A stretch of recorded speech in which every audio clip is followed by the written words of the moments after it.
Hello students, welcome to the first session of our AA syllabus. Today we are going to discuss about the basics of the subject, and this is basically a orientation class, okay? We are going to understand that what all is covered in our subject, how the exam pattern is. These are the basics things which we are going to study. What are the contents of our syllabus? And then from the next lecture, we are going to start our first subject, first chapter. Okay, so by now, all of you know that the name of the subject is Auditing and Assurance. This is F8, okay? Audit and Assurance. I think most of you, as of now, this is the first time you are studying this subject. You are studying auditing, right? So we are going to study it from the very basics. First of all, let me introduce myself. I am CA Garima Gupta. I am a chartered accountant as well as company secretary, and I have been teaching this subject since the last 5 years.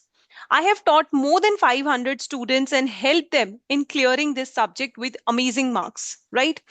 All of that would be very much possible with you all as well. Just one thing which I want from all of you is that you are attending all the lectures, you are revising everything, and you are doing all the questions. The main and the most important thing is question practice. If you do all the question practice, then I'm very sure that you will be able to crack this exam. Okay. Students, let us understand the basics of this subject, the basics of how our exam is going to be, what is the objective of the exam. First and the foremost objective of this exam is to attain the knowledge and understanding about the assurance process. Class, we will be trying to understand that what exactly this assurance process is, and we will obtain all the knowledge about the assurance. Then we will have an understanding about auditing, what exactly auditing is, what is the process of auditing, what is the final result. All of this we are going to study. Okay. Some students feel that audit is a theoretical subject. But students, whatever knowledge we have gained, whatever technical knowledge we have gained through the subject, we will be applying that in the practical scenarios which will be coming in your exam.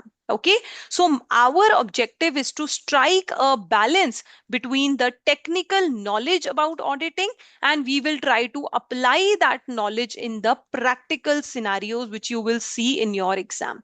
Majorly, the exam is a practical scenario based exam. So whatever knowledge you have gained, you will be applying that knowledge to get the scenarios, to understand the scenarios, and to answer the questions. Now, talking about the exam format, class, our exam is going to be a 3-hour exam.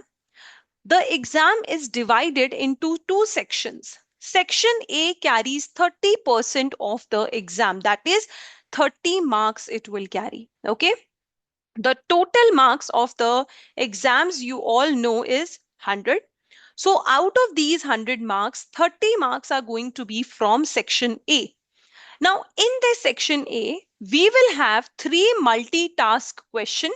Each question will be worth 10 marks each. So 3 into 10, 30 marks you will have. Now, these 3 MTQs, every MTQ will have 5 questions each carrying 2 marks, right? So it becomes 10, 10, and 10, right? So this is the 30 marks. This is the calculation of the 30 marks. Section A is completely objective test questions, multiple choice questions, which we will be studying. Okay. So section A is 30%, 30 marks.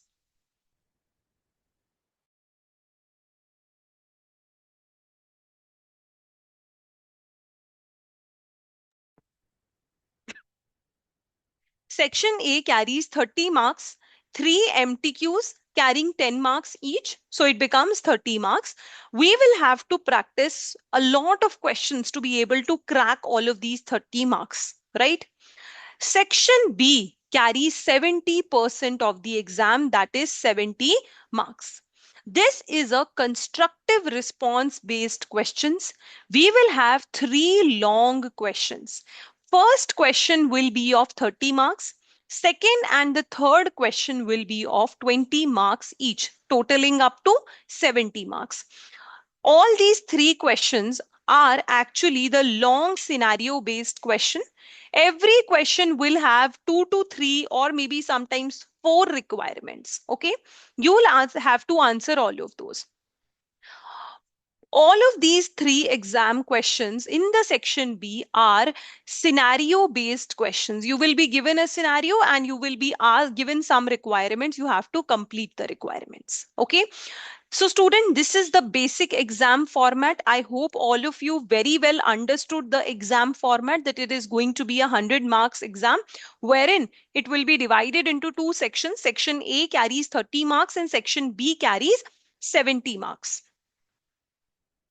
Okay. All the questions in your exam are compulsory. There are no as such choices that you have. You have to complete all the questions. You need to have the basic knowledge of the FA and FR exam to be able to understand and to crack this AA exam. So basic knowledge of FA and FR is required. Now, whatever we have learned in AA, it will be very beneficial for you all when you will be going to perform the SBR and AAA exam. So this AA knowledge that you have got, it is going to help you, benefit you in your SBR exam as well as your AAA exam. Now, students, in this subject, we will be studying about the different ISAs. What is an ISA? We will be discussing about it more, but as of now, just try to understand that ISA is the International Standards on Auditing. These ISAs basically provide guidance to the auditors as to how they should be performing the audit. So, guidance to the auditors relating to the auditing is given in ISA, International Standards on Auditing. Students, you know, there is no need to learn the number of the ISA and the name of the ISA. What we need to do is to just have the knowledge, whatever is written in the ISA, and we should be able to apply that knowledge. But I want all of you to revise the whole subject so many times that you will be automatically, you will be able to learn the number and the name of the ISA. Although it is not required by your exam pattern, but I will say that it is so much beneficial to revise it again and again. Then you'll see that automatically the number and the name of the ISA is very well known to you. Okay. Now, class, because this subject is a theory based exam, it is very important to have good time management skills. You know that you have limited time and you have to complete your exam. Many times students fail because they are not able to complete the exam. So from the very first day, I am giving you the time allocation which you are going to apply in your exam. Okay. So time management is a skill which don't develop overnight. So it is something which you have to work on. Okay. From the very beginning, you will have to work on your time management skill. Now, as I said, we have two sections, section A and section B. Now, students, out of the total time available with us, which is basically 3 hours and 15 minutes, you will be allocating your time like this. Okay. For section A, you have a total of 58 minutes. And for section B, you have a total of 137 minutes. So please keep a track of the time while you are doing the questions. All right. Now, if I talk about section A has three multitask questions. We have a total of 58 minutes to complete this section. So out of the 58 minutes that we have to allocate it, we have to divide it into the three questions which we have to do. 19, 19 and 19. That means for each AOT case study, you have 19 minutes to complete. I will say out of this 19 minutes, take the first 4 to 5 minutes in reading the question. Then actually doing the question, you will have another 14 to 15 minutes. This is how you're going to perform in your exam. Many a time students rush a lot during the section A. because of which students sometimes do some silly mistakes, which I of course don't want you to do. So take your time, allocate proper time for the section A questions, read the requirements very carefully, read all the options, and after reading each and every option, only then you will be analyzing it and finalizing that which one option you want to select. Don't be in a hurry. This is something which many students do. That is why, class, in the first session, I'm telling you not to do this mistake. I hope this is clear. Section A carries 30% of the total paper. We have a total of 58 minutes. Each OT case study question with 5 questions should be given 19 minutes each. As I said, don't be in a hurry. Choose the right answer very carefully and please perform as many examiner reports and practice questions as you can so as to be enable you to complete your section A with good marks. Okay. Coming to section B, we have a total of 70 marks. The total time allocated should be divided in such a manner. Okay. For the first long question, that is that which carries 30 marks, you will have to allocate a total of 59 minutes. Okay. For the questions carrying 20 marks each, you have to allocate 39 minutes each. Okay. Now, how you will be allocating this 59 minutes? Students, 15 minutes should be spent reading and planning the questions. Okay. 15 minutes should be spent in reading the question and planning your answer properly. And the rest 44 minutes should be used in actually executing the planned thing, executing and writing down the answer. Same for question 2 and question 3. You have a total of 39 minutes. Out of this 39 minutes, 10 minutes you should allocate for reading the question carefully, planning your answer, and the actual execution part will take another 29 minutes.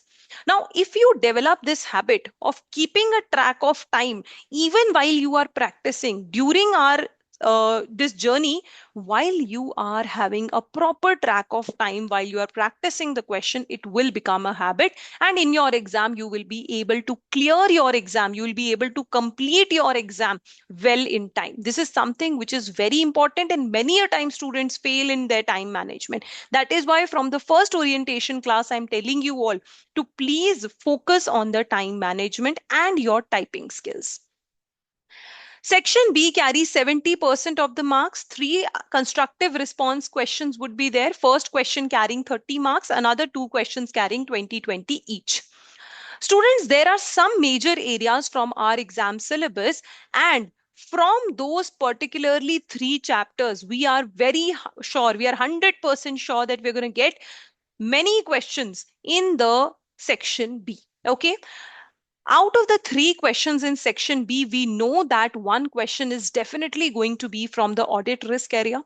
Another question is definitely going to be from the internal controls area. And the third one is definitely going to be from the substantive procedures and reporting area. So when we know that these are the areas on from which 100% you will be getting approximately 50 to 60% of your exam. So please make sure that you are very well prepared for it. Also, from the other questions that we have, any area could be asked. Okay, so we have to complete the 100% of the syllabus. We can't leave even a single thing. Then we have the examiner report, which we have to discuss, and also we have to complete the mocks. This is how our exam and our syllabus is going to be. Now, let us talk about the course content. Students, basically, we have a total of 12 chapters. Okay, these 12 chapters carry three major areas. These three major areas cover 60% of your exam. What are the three major areas? As I just told you, audit risk, internal control, and substantive procedures and reporting. These three areas carry 60% of your exam, while the other minor areas cover 40%. But can we pass this exam by only doing the major areas? This is practically not possible. So it is very important that you complete your 100% syllabus area and practice well on all of the areas. Our course content includes ethics and acceptance, audit risk, internal control, substantive procedure, corporate governance, internal audit review, and reporting. We will be studying all of these chapters one by one, doing the practice of the questions, reading all the area, and then I will be giving you some questions to practice at your home. Now, when the examiner is setting the questions in section A, the major focus is on the minor areas. That means out of the 30 marks, generally 20 marks MTQs are asked from the minor areas. The rest 10 marks questions are asked from the major areas. Okay. So again, there is importance of both the major as well as minor areas. Section B carries 3 long questions, and mainly the out of the 70 marks covered in the section B, 50 marks are going to be from the major areas and rest 20 marks are going to be from the minor areas. But again, we have to complete the 100% of the syllabus. But yes, we do need to prioritize. We need to be more focused on the major areas, and the other part, I will tell you how to proceed further. Now, students, last thing which I want to discuss with you all is why students fail in the exam. This is something which you need to do, you need to know on the first day of your class, because we want you to not repeat these mistakes. Okay, we should learn from others mistakes, not do our own. Okay, the first reason is the poor time management. You need to have a good practice of the typing speed, and also there should be proper time management in your exam. Only then you will be able to cover to complete your exam in time. Then students don't score that well in section A. Now, many a time students feel that these are the MCQ questions. I have done the chapter, I'll be able to do that. No, students. The questions in the section A are actually very tricky. It's not that easy. So you need to do a lot of question practice to be able to score well in section A. And when you score well in section A, automatically the pressure on section B is very much reduced. So it is always advisable to have to do as much question practice as you can. Then, scoring nothing or below average in the knowledge based exam. Class, in the section B, we do have the scenario based questions, but out of the 70 marks, you will see that there are 2 to 3 questions which are actually knowledge based questions, or I can say these are the direct theory questions. So, these direct theory questions you actually need to learn. I will be providing you a list of the questions which could be asked, so you need to learn all of that. Then exam technique. Sometimes students fail in the exam technique, but that is not going to be a problem for you all, because I will be telling you the exam technique very well during our classes. Then ignoring the minor areas. Sometimes students just focus on the major areas and completely ignore the minor areas. This is something which we should not be doing, because we know that out of the total 100 marks, 40 marks are actually from the minor areas. So minor areas also we need to cover very carefully. All right, so this is end of the orientation class, students. I hope you have got the basic understanding of the subject of the exam pattern. From the next session, we will be starting with our first chapter. Okay, thank you so much, class. Thank you.